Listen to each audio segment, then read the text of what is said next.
Maayong adlaw no usab mga kaigsuonan ug mga kahigalaan labi na sa mga kabatan-onan. Niining adlaw karon ania na pud kita sa atuang Bible study. Og karon nga adlaw paminawan nasad taning usa ka video o kining usa ka mensahero nga nagtapik na pud kini may tungod sa mga patay. O dinhi pud nato masuta o dinhi pud nato mabaluan kung angayan ba natong sa ulogon ang kalag-kalag. Og dili nato dugayon kini og ania ang maong video. Nini mga adlaw kinahanglan nga magmatngon kamo og mag-update sa inyong mga kaugalingon kay basin bisitaon kamo or bisitaon kamo sa mga limbong sa kaaway nga magaguba sa inyo nga pagtuo sa Dios. Ug dili lang kay kana, kini usab nagahatag kaninyo og kahadlok apan usa lamang kana kabakak sa kaaway aron nga kamo madala sa iyang mga paglitag.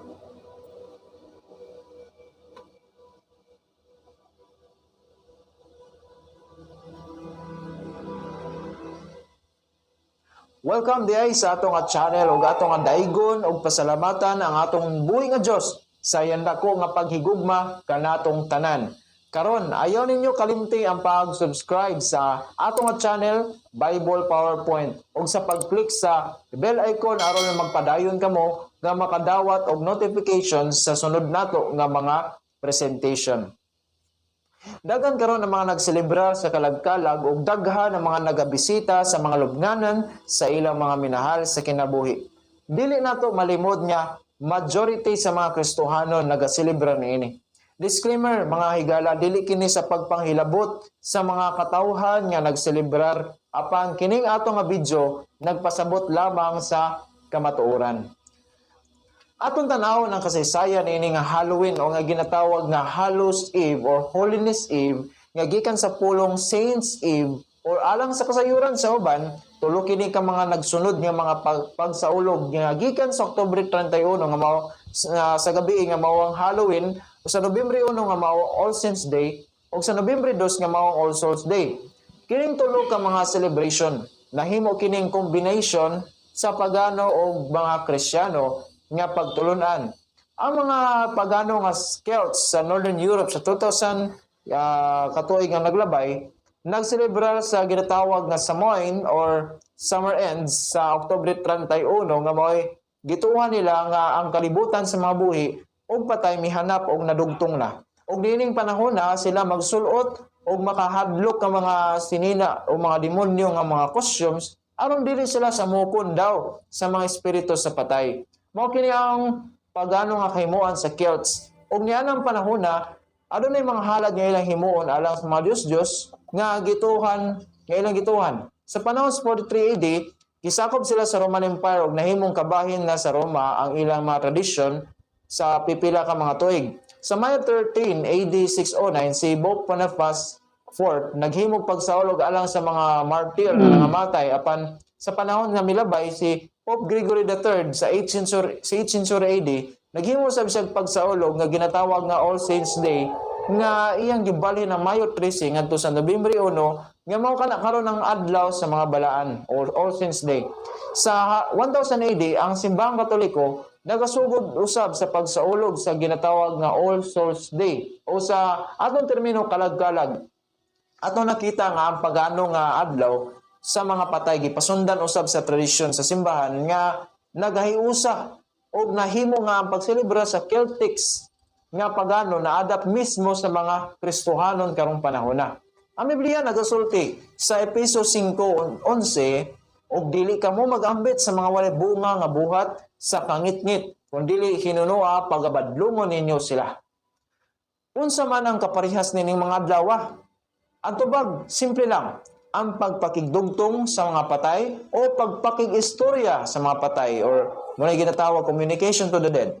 Ang Biblia nagasulti kanato nagpahimangnon ining mga buhata sa Isaiah 8:19 og sa diha nga sila managingon kaninyo mang-adto kamo niadtong mga espiritista ug mga salamangkiro nga managpiyak ug managyagubyog Dili ba unta mangadto ang ang katawhan sa pagpangita sa ilang Dios tungod sa mga buhi pangitaon ba nila ang mga patay? Kini nga bulungaton nahitabo na kini sa unang mga panahon. Ang Dios nagapasidaan kanato nga maglikay niining mga buhata tungod kay dili kini maoy ginatudlo sa Biblia. Unsa man ang argumento niini nga mao nga nga ilang gintudlo nga nagatuo sila nga ang mga patay buhi pa sa pamaagi nga ana lamang sila sa langit, purgatorio, impierno.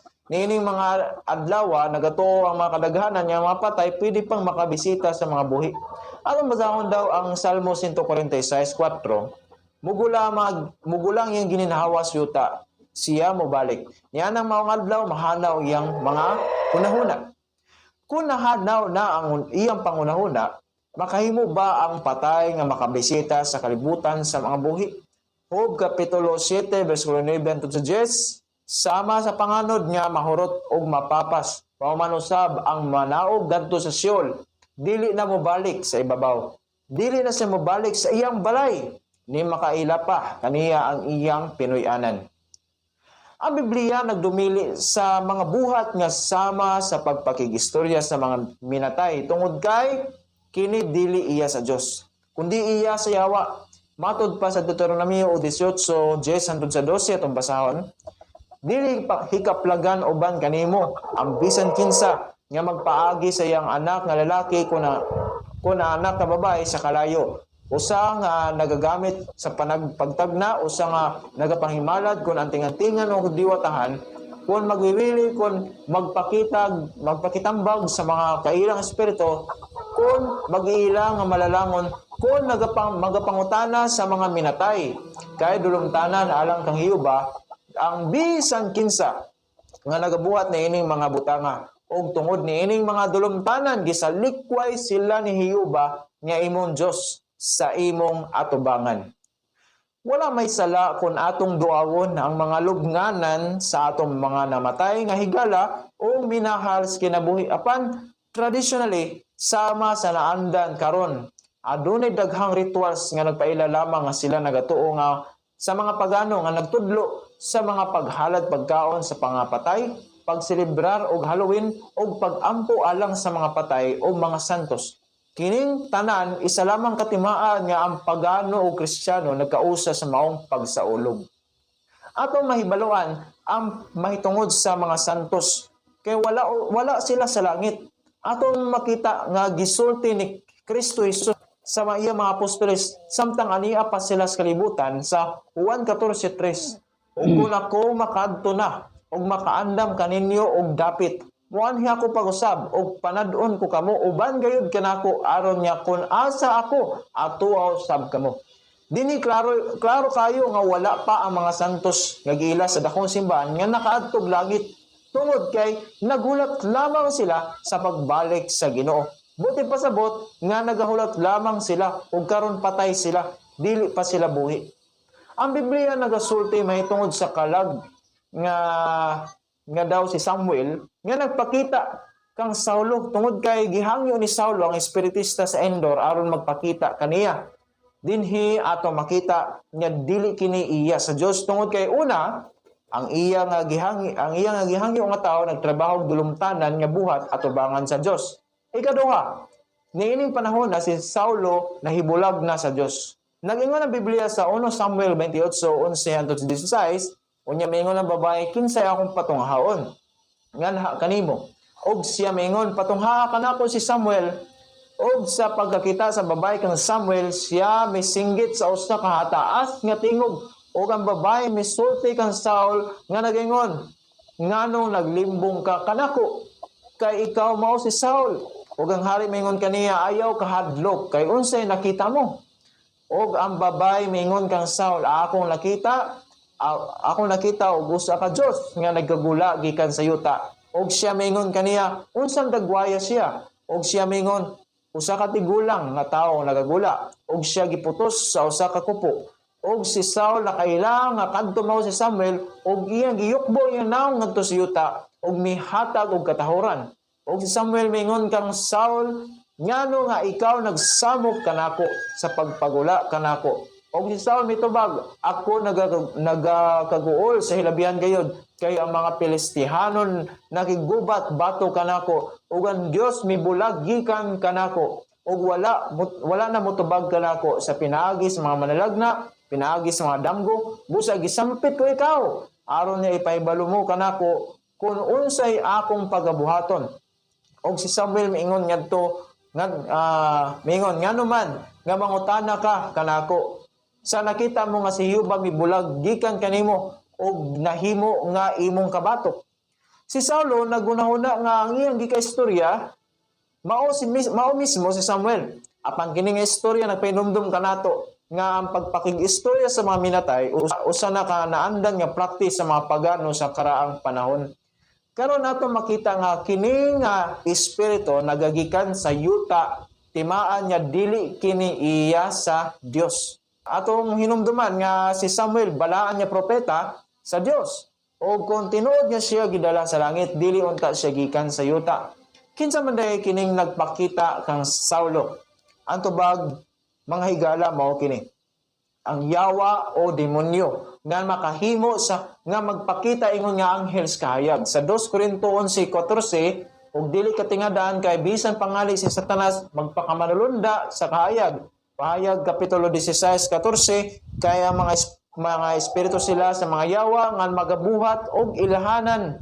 Buti pasabot nga bisan ang mga taong patay makaya nga kopyahon ni Satanas aron lamang sa pagpanlimbong sa mga katawhan og madala sa iyang bakak nga mga pagtulunan. Daghan na karon nga mga nagatuo niini nga mga doktrina ha. Makita na sab nato sa sinihan, palabas o sa mga popular nga mga movies ug nagatuo sila nga adunay kalibutan sa mga patay. Nagasulti ang Biblia nga ang mga patay nagahulat lamang sa pagbalik sa Ginoo. Sa 1 Tesalonica 4:16-17, kaya mao nga Ginoo sa usa ka pagsinggit sa usa ka tingog sa punuan sa mga malulunda og sa budyong sa Dios manaog gikan sa langit ug ang mga nangamatay diha kang Kristo mga banhaw pag-una. Unya kita nga mabuhi nang ibilin pagalalinon kita pagtingob ngadto sa adlaw uban kanila sa mga panganod sa pagsugat sa Ginoo ug ingon ini magakauban kita gihapon sa Ginoo.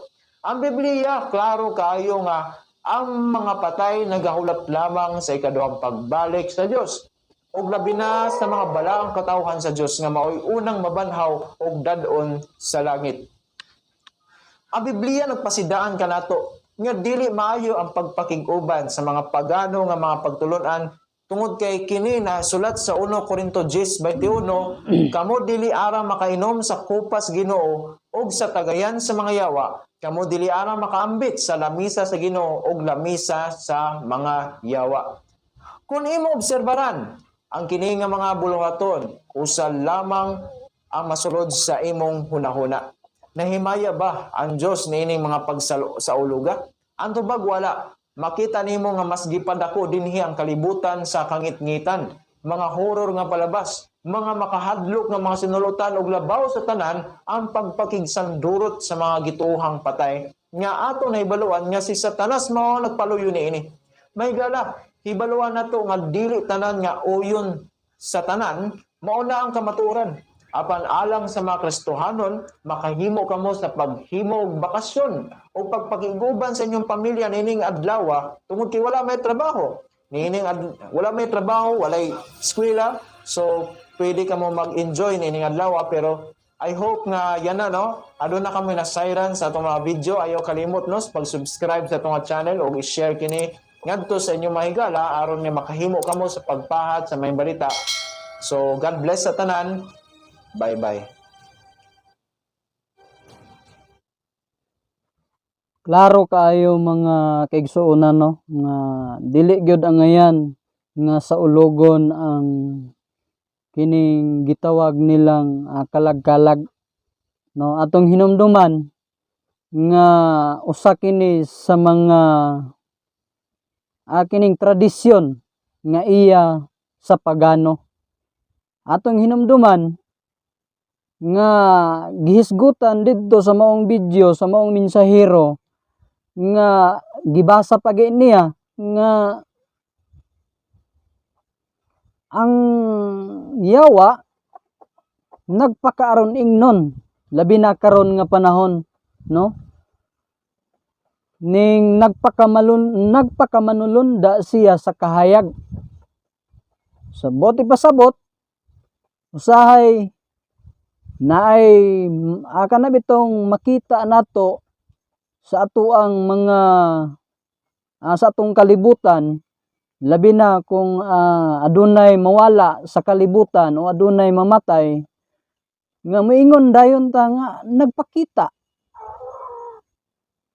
nagpakita ang mahal nato sa kinabuhi. Pero unsa man, unsay giingon, unsay gibasa, unsay atong nadunggan nga ang nagpaluyo di ay mao si Satanas.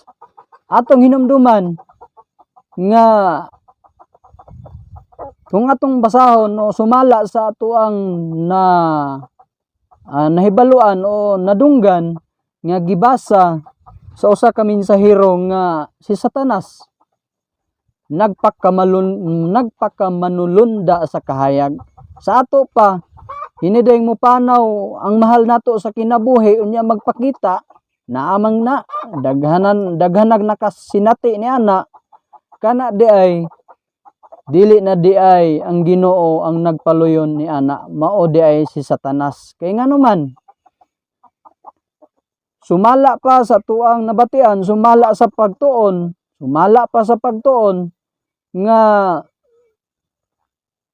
ang mga patay o ang mga mahal nato sa kinabuhi karon nga nipanaw na o namatay na, nawala na niini nga kalibutan, naa pa di ay sa lubnganan, ayha na day kini mamangon pa di ay kini sa pagbalik sa Ginoo, no? Mao na ang atong hinumduman nga magbantay ta kay ang kaaway karon grabe ang litag, no? Mao na nga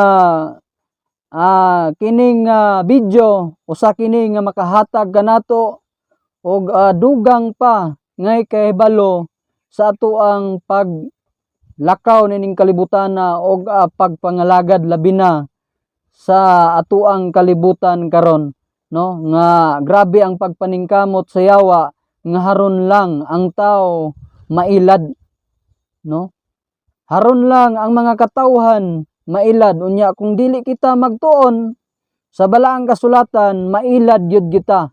Mao na nga nini nga Bible study nautunta nga atong nasabtan tanan kung unsa ang kamatuoran, no? Unsa ang tinuod, atong nabaluan kung unsa ang kamatuoran nini nga video mga higala og mga kaigsuonan. Og dili lang kay nato ingon nga tas-on og hinaot unta nga sa sunod nga mga video ato kini nga paminawan gihapon og ang Dios magauban kanatong tanan.